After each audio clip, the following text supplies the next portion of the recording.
श्री स्वामी समर्थ. आज ना मी भरपूर मोठं काम काढलं आहे बघा.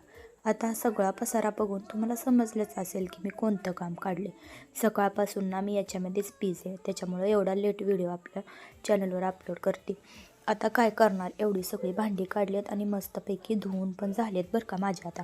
मग सगळे उन्हाला सुकायला ठेवले आणि वारं तर एवढं सुटले ना की सगळी धूळ येऊन त्या भांड्यावरच बसत होती. मग आता भांडी चांगली सुकतायत तोपर्यंत म्हणलं या सगळ्या जाळ्या काढून घेऊया आणि झाडू पण मारून घेऊया.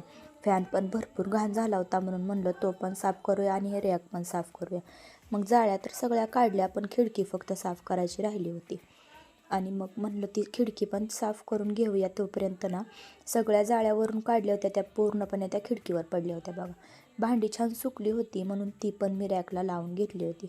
आणि अजून जाळ्या काढलेल्या जे काही खाली जाळ्या घाण पडलेलं होतं तर ते पण स्वच्छ झाडू मारून घेतलं. मला अजून गॅस पण स्वच्छ करायचा होता आणि फरशी पण धुवून घ्यायची होती. त्याच्यामुळे सगळीकडून एकदा झाडू मारून घेऊया म्हणजे फरशी धुवून घ्यायला येईल आणि गॅस पण पुसून घ्यायला येईल. मग काय ते काम तर झालं माझं, पण सोफा ना भरपूर घाण झाला होता. आता सगळी भांडी आपण सोफ्यामध्येच घासली म्हणल्यावर सोफा तर घाण होणारच की, हो की नाही.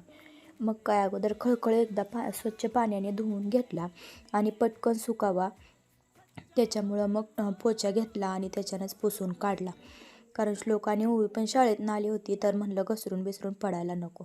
मग काय हे काम तर झालं, पण दिवसभर भांडी घासून घासून ना हाताची एवढी आग उठायला लागली होती म्हणून म्हटलं थोडं लोशन लावूया. तर काय मी कोणती गोष्ट केली आणि ओवीनं केली नाही असं कधी होऊ शकत नाही. मग ती पण आली होती, म्हटलं लाव बाई, तो पण भांडी घासून घासून दमली.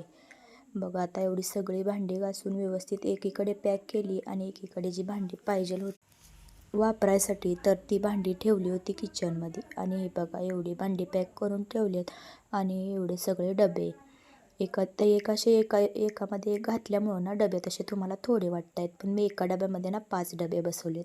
आणि हाय माझा किचनचा फायनल लुक बघा.